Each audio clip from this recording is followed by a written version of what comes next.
आज आपण बनवणार आहोत बोंबलाचं आंबट।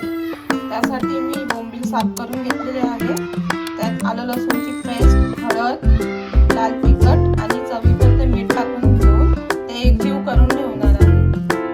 आपण हे एकजीव करून घेतले चांगलं मीठ मसाला।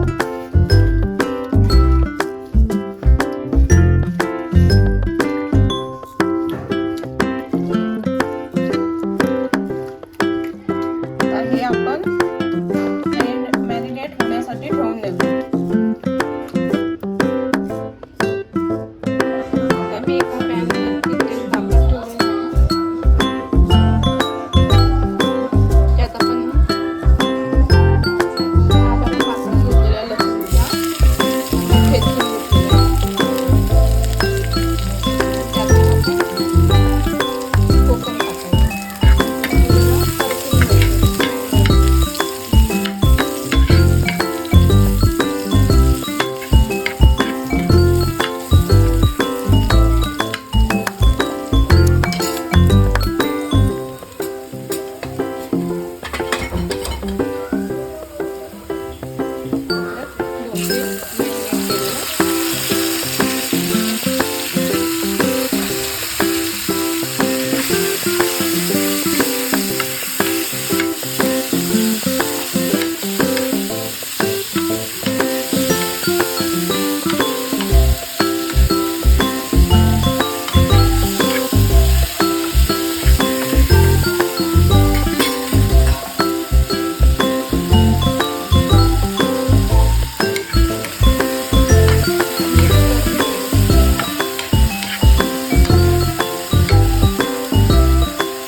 बोंबलाचा आंबट तयार झालेला आहे।